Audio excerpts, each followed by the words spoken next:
മലപ്പുറത്ത് നിപ്പ സമ്പർക്ക പട്ടികയിലുള്ള 2 പേരുടെ ഫലം കൂടി നെഗറ്റീവ്. ഇതുവരെ 49 പരിശോധനാ ഫലങ്ങളാണ് നെഗറ്റീവായത്. അതിനിടെ രോഗം സ്ഥിരീകരിച്ച യുവതിയുടെ നില ഗുരുതരാവസ്ഥയിൽ തുടരുകയാണ്.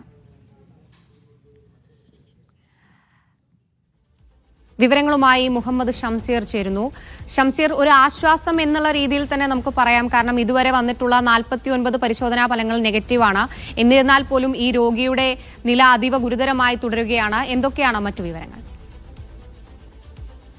വളഞ്ചേരിയിലെ നിപ്പ കേസിൽ ഇപ്പോൾ ആശ്വാസം എന്ന് പറയാവുന്ന ഒരു ഘട്ടത്തിലേക്ക് മാറുകയാണ്. നിപ്പ സ്ഥിരീകരിച്ച രോഗി പെരിന്തൽമണ്ണയിലെ സ്വകാര്യ ആശുപത്രിയിൽ ഗുരുതരാവസ്ഥയിൽ തുടരുമ്പോഴും മറ്റാർക്കും ഇതുവരെ നിപ്പ സ്ഥിരീകരിച്ചിട്ടില്ല എന്നതാണ് ഏറ്റവും ആശ്വാസകരമായ കാര്യം. ഇന്നും 2 പരിശോധനാ ഫലങ്ങൾ പുറത്തു വന്നിട്ടുണ്ട്. ഈ 2 കേസും നെഗറ്റീവാണ് എന്നുള്ളതാണ്. നിലവിൽ 152 പേരാണ് സമ്പർക്ക പട്ടികയിൽ ഉള്ളത്.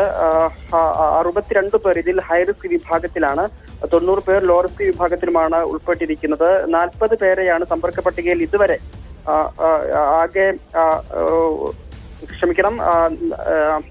62 പേർ ഹൈറിസ്ക് വിഭാഗത്തിൽ ഉൾപ്പെട്ടു എന്നുള്ളതാണ്. ഏതായാലും ഇപ്പോൾ ആശങ്കപ്പെടേണ്ട സാഹചര്യമില്ല എന്നാണ് ആരോഗ്യവകുപ്പും വ്യക്തമാക്കുന്നത്. 4000-ലേറെ വീടുകളിൽ ഇതോടകം തന്നെ ആരോഗ്യവകുപ്പ് ഉദ്യോഗസ്ഥർ കയറുകയും അവരുടെ സമ്പർക്കത്തിലുള്ള ആരെങ്കിലും ഉണ്ടോ എന്ന് പരിശോധിക്കുകയും ചെയ്തിട്ടുണ്ട്. അത്തരത്തിൽ പരിശോധനകൾ തുടർന്നു കൊണ്ടുവരികയാണ്. അതേസമയം തന്നെ ഇവിടെ നിന്നാണ് വളാഞ്ചേരിയിലെ രോഗിക്ക് നിപ്പ സ്ഥിരീകരിച്ചത് എന്ന് ഇതുവരെ കണ്ടെത്താൻ കഴിഞ്ഞിട്ടുമില്ല. ഇതും ആരോഗ്യവകുപ്പ് ഈ പരിശോധനയും തുടർന്നു കൊണ്ടുവരികയാണ്.